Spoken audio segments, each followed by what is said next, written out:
எல்லாருக்கும் hi. Students comment செக்ஷனில் கேட்குற டவுட்ஸை கிளியர் பண்ணுறதுல 7th வீடியோ. ஆக்சுவலாக இவங்களுக்கு என்ன டவுட் அப்படின்னு சொல்லி பார்த்தீங்கன்னா, நம்ம அண்டர்லைன் பண்ணுறதுல கிராமர் மிஸ்டேக் வந்துருச்சுன்னா என்ன பண்ணுறது அப்படின்னு ஒரு கொஷின் கேட்டிருக்காங்க. அதுக்கு ஒரு கமெண்டில் வந்து எமோஜி சிரிக்கிற மாதிரி ஒன்று போட்டிருக்காங்க. ஆக்சுவலாக அவங்க என்ன புரிஞ்சுக்கிட்டாங்கன்னு நான் நினைக்கிறேன்னா, அண்டர்லைன் பண்ணுறதுல என்னடா கிராமர் மிஸ்டேக் அப்படின்னு புரிஞ்சுட்டாங்கன்னு நான் நினைக்கிறேன். ஜோக் இல்லையா? ஆக்சுவலாக அவர் என்ன கொஷின் கேட்டிருப்பார் அப்படின்னு பார்த்தீங்கன்னா, நம்ம எதனா ஒன்று வந்து அண்டர்லைன் பண்ணுறோம்னு வச்சுக்கோங்க. அந்த ஒரு கீ பாயிண்ட்ஸ் எழுதுகிறோம். அந்த கீ பாயிண்ட்ஸ் நம்ம அண்டர்லைன் பண்ணி காமிக்கும்போது அதில் எதாவது கிராமர் மிஸ்டேக் இருந்துச்சுன்னா மார்க் குறைப்பாங்களா அப்படின்னு தான் கேட்டிருக்காரு அவர்.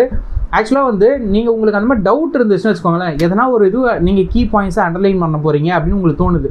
ஆனால் அந்த கீ பாயிண்ட்டில் உங்களுக்கு எதனா மிஸ்டேக் இருக்குமோ அப்படின்னு தோணுச்சுன்னா அண்டர்லைனே பண்ணாதீங்க. ஏன்னா நீங்கள் அண்டர்லைன் பண்ணும்போது கண்டிப்பாக படித்து பார்ப்பாங்க. அப்படி படித்து பார்க்கும்போது மிஸ்டேக்ஸ் இருந்துச்சுன்னா கண்டிப்பாக மைனஸ் மார்க் போடுவாங்க.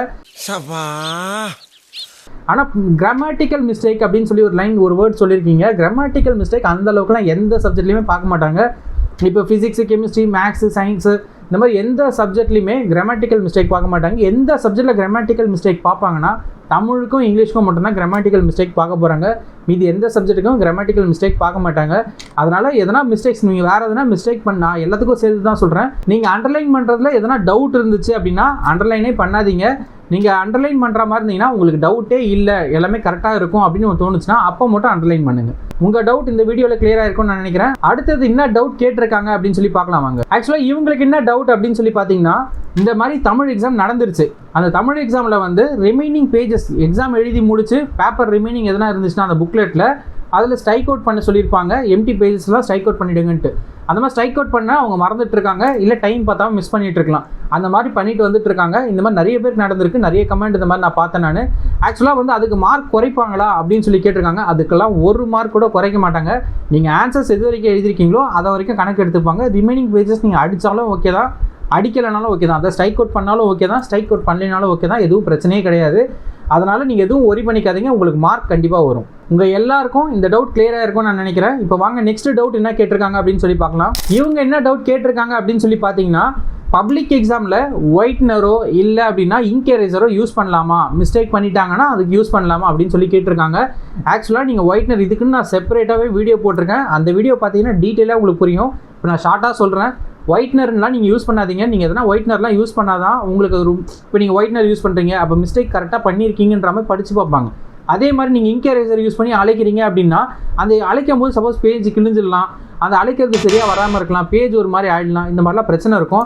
நீங்களே அவங்கள வந்து பாருங்கள், நான் மிஸ்டேக் பண்ணியிருக்கேன்னு கூப்பிடுற மாதிரி இருக்கும். இது தப்பான ஆன்சர். கண்டுபிடிச்சிருவானோன்னு நினைச்சா நீ கண்டுபிடிக்கல. இப்ப கண்டுபிடிச்சிட்டேனே. எப்ப கண்டுபிடிச்ச? உன் வாயாலேயே சொன்னியடா குரங்கு. நீங்கள் அந்த ஒயிட்னர் யூஸ் பண்ணாலும் சரி, இல்லை அந்த இங்க் எரேசர் யூஸ் பண்ணாலும் சரி, பெலிகான் யூஸ் பண்ணாலும் சரி, இது எல்லாமே நீங்கள் பண்ணது உங்களுக்கு கிளியராக தெரியும். ஏன்னா உங்கள் பேப்பர் இமீடியட்டாக கரெக்ஷன் பண்ண மாட்டாங்க. உங்களுக்கு கரெக்ஷன் ஆகிறதுக்கு கொஞ்சம் டைம் எடுக்கும். அதனால் நீங்கள் பண்ணது அந்த ஒயிட்னர்லாம் போட்டது, அந்த ரப்பரை வச்சு அழைச்சதெல்லாம் க்ளீனாக உங்களுக்கு கரெக்ஷன் பண்ணும்போது தெரியும். அதனால் என்ன பண்ணுவாங்க, அந்த லைனில் தான் மிஸ்டேக் பண்ணியிருக்கீங்களா நல்லா படித்து பார்ப்பாங்க. என்னோட சஜஷன், நீங்கள் எந்த இடத்துல மிஸ்டேக் பண்ணியிருக்கீங்களோ அந்த மிஸ்டேக் பண்ணதை நீங்கள் எந்த பெண்ணை வச்சு எழுதுறீங்களோ அந்த பெண்ணை வச்சு ஒரே ஒரு கோடு போட்டு அப்படியே போயிட்டே இருங்க. அப்போ தான் நீங்கள் மிஸ்டேக் பண்ண மாதிரியே தெரியாது. அவங்க கடகடன் கரெக்ஷன் பண்ணிட்டு போகிறதுக்கு ஈஸியாக இருக்கும். உங்களுக்கும் நல்ல மார்க் வரதுக்கு வாய்ப்பு இருக்குது. இவங்க என்ன டவுட் கேட்டிருக்காங்க அப்படின்னு சொல்லி பார்த்தீங்கன்னா, ரொம்ப இம்பார்ட்டண்ட்டான டவுட் தான் இவங்க கேட்டிருக்காங்க. இந்த நிறைய பேருக்கு இந்த ப்ராப்ளம் ஃபேஸ் பண்ணுவாங்க. இவங்க கேட்டிருக்காங்க, நிறைய பேர் கேட்காம இருக்கிறதுக்கு நிறைய வாய்ப்பு இருக்குது. இந்த வீடியோவில் எல்லாருக்காகவும் தான் இந்த ஆன்சர் நான் சொல்ல போகிறேன். ஆக்சுவலாக இவங்க என்ன கேள்வி கேட்டிருக்காங்கன்னு பார்த்தீங்கன்னா, பப்ளிக் எக்ஸாமோட பயத்தினாலே என்னால் ஸ்பீடாக எழுத முடியல, இல்லை என்னால் ஸ்பீடாக அந்த எக்ஸாம் பேப்பரே முடிக்க முடியல, நான் நிறைய கொஸ்டின் விட்டுட்டு வர மாதிரி ஆகிடுது, இதுக்கு எதனா ஐடியா சொல்லுங்கள் அப்படின்னு தான் கேட்டிருக்காங்க. இதுக்கு என்னோட சஜஷன் நான் என்ன சொல்லுவேன் உங்கள் எல்லாருக்கும் அப்படின்னு பார்த்தீங்கன்னா, நீங்கள் பண்ணுற பெரிய மிஸ்டேக் ஸ்ட்ரெயிட்டாக எக்ஸாம் போய் உட்காந்து தான் ஆன்சர்ஸ் எழுதவே ஸ்டார்ட் பண்ணுறீங்க. அதுவும் மெயினாக இப்போ தமிழ் எக்ஸாம்லாம் போனீங்கன்னு வச்சுக்கோங்களேன். இப்போ நெடுவினாலாம் கதை எழுத தான் போகிறேன் அப்படின்னு நினைப்பீங்க. அந்த டைமில் நீங்கள் கதை எழுதும் போது எழுதிருவீங்கன்னே வச்சுக்கோங்க. நீங்கள் ஓனாக எழுதவே உங்களுக்கு வந்துடும். ஸ்பெல்லிங் மிஸ்டேக் எல்லாமே நீங்கள் சூப்பராக எழுதிருவீங்கன்னே வச்சுக்கோங்க. அந்த எழுதும் போது எவ்வளோ கண்டென்ட் எழுத போகிறோம், அந்த கண்டென்ட் எவ்வளோ நேரத்துக்கு எடுக்கும் அப்படின்றது ஒரு ட்ரை கூட பண்ணாமல் ஸ்ட்ரெயிட்டாக அங்கே போய்ட்டு உங்களுக்கு என்ன பண்ணுவீங்க, எந்த எக்ஸ்பெரிமெண்ட்டும் வீட்டில் பண்ணி பார்க்காம பப்ளிக் எக்ஸாமில் போய் அந்த எக்ஸ்பெரிமெண்ட் பண்ணுறீங்க. எங்க தலைக்கு எவ்வளவு தில்லு பத்தியா? அந்த மாதிரி பண்ணும்போது உங்களுக்கு டைம் கண்டிப்பாக ரொம்ப அதிகமாக எடுக்கும். நீங்கள் முடிக்க வேண்டிய டைமில் முடிக்க முடியாமல் போயிடும். அதனாலே நிறைய கொஸ்டின்ஸ் விட்டு வந்துடுவீங்க.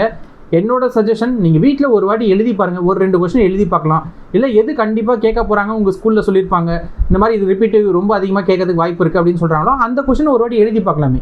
நீங்கள் ஓனாக எழுத போகிறதா இருந்தாலும் அது ஓனாகவே ஒரு வாட்டி எழுதுனா எப்படி எழுத முடியுது, அதை எப்படி ப்ரெசன்டேஷன் பண்ண வைக்கலாம், எவ்வளோ டைமில் முடிக்க முடியுது, நீட்டாக வருதா நம்ம எழுதுறது, இது எல்லாமே ஆல்ரெடி கிராஸ் செக் பண்ணிவிட்டு நீங்கள் அங்கே போனீங்கன்னா உங்களால் ரொம்ப சூப்பராக எழுத முடியும். டைம்குள்ளேயும் உங்களால் எக்ஸாமை ஈஸியாக முடிக்க முடியும். ரெண்டாவது சஜஷனும் உங்களுக்கு நான் சொல்ல விரும்புகிறேன். ஆக்சுவலாக என்னன்னு கேட்டிங்கன்னா, இந்த மாதிரி ஒரு கொஷனுக்கும் ஒரு பார்ட்டுக்கும் எவ்வளோ டைம் கொடுக்கணுமோ அந்த டைம்குள்ளே தான் நீங்கள் எழுதி முடிக்கிற மாதிரி இருக்கணும்.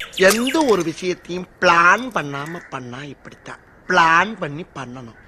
ஓகே, அந்த மாதிரி எழுதுனீங்கன்னா மட்டும்தான் உங்கள் எக்ஸாமை ஒரு கடைசி ஒரு 10 நிமிஷம் 15 நிமிஷத்துக்கு முன்னாடியே முடிக்க முடியும். இல்லை அப்படின்னா அந்த டைமையும் தாண்டி போகும். சில கொஷின்ஸ் நீங்கள் விட்டு வர மாதிரி தான் ஆகும்.